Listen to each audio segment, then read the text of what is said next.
Hello, everybody. My name is Vesko Milovchev, and I'm an architect at Vivicitas Homes. We're an architectural company that designs all sorts of buildings, public, residential, housing, but more recently we tend to concentrate on the housing projects. And this year we're very excited to be a part of the International Passive House Conference. Myself, I'm very excited to be a guest speaker, and I'm very grateful for the invitation. And we hope that you're going to enjoy our project. The project we want to present is called Ellanion Villa.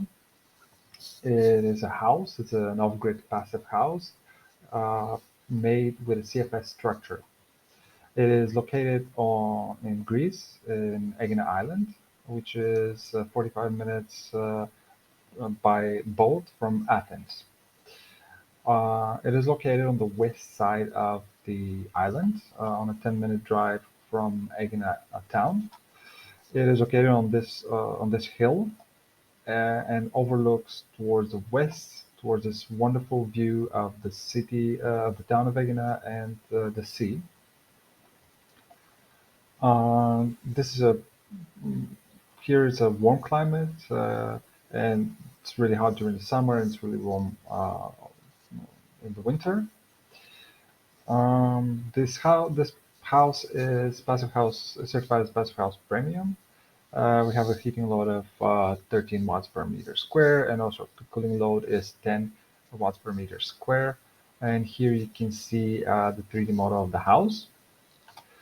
Um, we made this little video for the construction process, and you can see all the elements, how they bind up together, including the ventilation system. The floor plan of this house is a spread out floor plan. It is a single floor. We have three bedrooms, each one with a walk-in closet and an in-suite bathroom. And we have a big space for kitchen, dining area, and living area.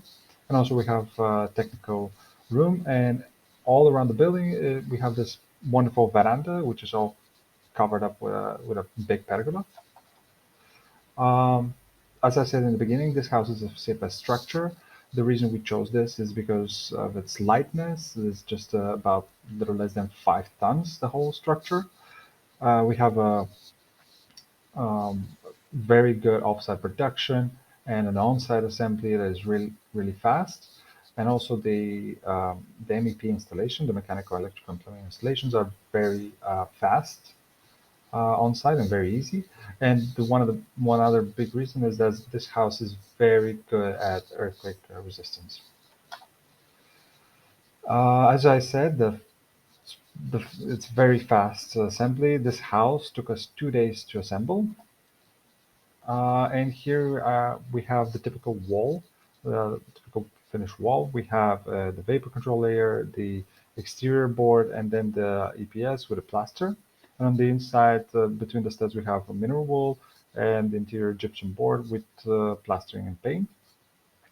So you can see the segment, 2D segment, and we have also calculated with the software for thermal bridges. And this wall gives us a U value of 0.9199. Here you can see the calculations for thermal bridges for the different corners. Here again we have the calculations for the connection between the wall panel and the ground slab. Something I want to mention here is that underneath the CFS we have a rubber pad in order not to connect directly with the concrete because it prevents oxidation of the steel. Here you can see the section of a typical window and how we attach the window types, the window exterior and interior tapes. The windows themselves, we use two systems. One is the smart slide system, which is a sliding door slash window, and the other one is throughout the house is Outlast Navigator 8000. Here you can see the U values, and the glass we use is a UG value of 0.6. Again, you can see here the connection between the window doors and the sliding doors with the ground slab. Um, as I said, we started with the assembly of the CFS, and then we continue with the paper control layer on the outside. We used Siga Mash Bell. You can see here from the inside. Then we connected the windows, putting here tapes. Um, we did some heavy lifting, and we enclosed the house. Then we enclose it up. We put the second layer, which is the exterior cement board. There's a glass rock X. That's the material. In here, you can see some of the specifications. It's a very good moisture-resistant material, and it's good for outside covering. After that, we conducted the pressurization tests, thanks to the Hellenic Pacific House Institute, who helped us with it. And we achieved a test result of 0.5 per hour. Here you can see the 3D, the section of the roof detail. And this the roof gave us, we have a U value of the roof of 0.115. And also, again, calculations with the software for thermal bridging. And here you can see some of the process that we did regarding the roof after the glass rock, the exterior cement board is installed. We put uh, a meshing glue and levelation. Then we put this material called Bostic. It's a water-resistant material. And after that, we place the EPS, the 200 centimeter EPS. By the way, here the EPS is 30 kilograms per cubic meter, and on the walls is 20 kilograms per cubic meter. After the EPS, we put another layer of exterior cement board, and then we put it with a with a layer of meshing glue, which acts as, and also another layer of water-resistant material. Here you can see our ventilation system. We use the module here is combined module with HRV and air-to-air heat pump. Here you can see again, the module is placed inside the technical room, and from there we spread it out towards each room. We spread out the piping throughout each room. Here you can see the volumes per each room and the supplying and extracting flows. The good thing about the CFS is that all the tubes that you see here, we put them um, through the trusses, basically inside the roof. And we did this beforehand. We follow it up in our 3D model to see if all the tubes can fit perfectly and easily, because we have a lot of studs inside the structure, and in order not to obstruct other installations such as plumbing and electrical. Here you can see the technical specifications for the unit. As I said, this is a combined unit. This is Zender Comfort Home 300. It's the bigger of the series, and it is a combined unit, HRV plus air-to-air heat pump. And here you can see the technical specifications. We have a rated cooling a capacity of 5 kilowatts and rated heating capacity of 5.5 kilowatts. Now, because this unit is the bigger one, the heat recovery efficiency is 0.78. Here you can see some images from the installation process, the tubes that we used, and how we passed them through the ceiling. Also, you can see the combination with the electrical cables and the pipings. Now, the reason you see so many cables is that the client wanted to use a KNX system, which eventually we used to monitor all the electrical consumers. Also, you can see here that we used the flexible tubes for piping. for the water supply. And here you can see the mineral wool, how we placed it. After that, we enclosed the inside.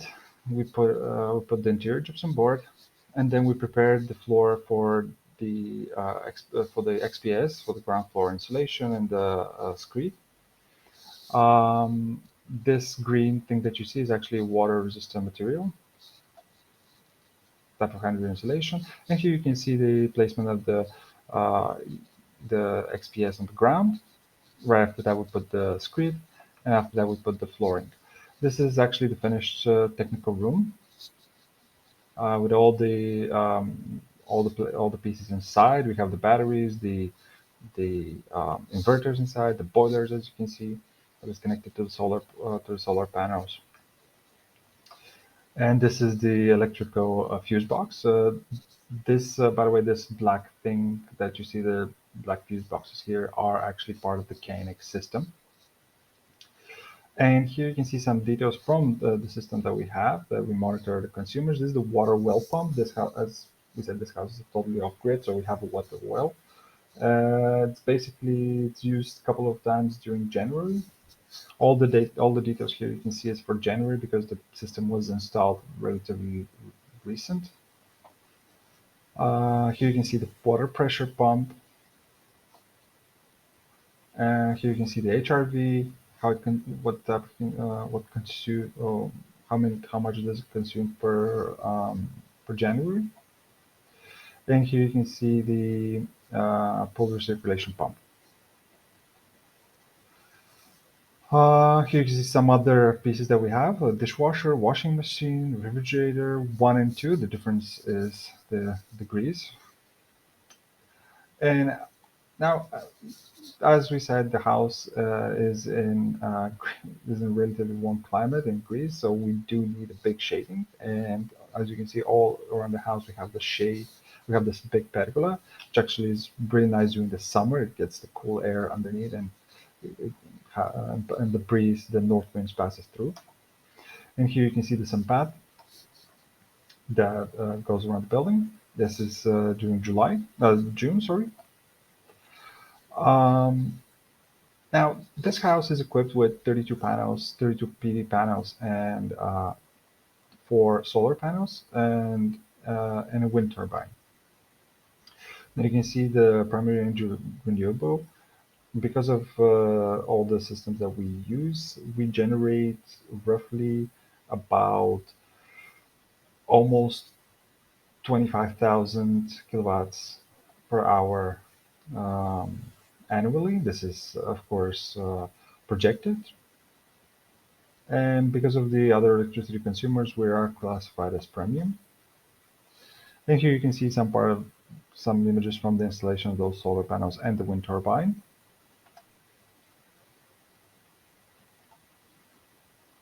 Now, this is actually the solar production. Again, because we installed the monitoring system relatively recent, that's why we can monitor from basically January, and in this case from January 13.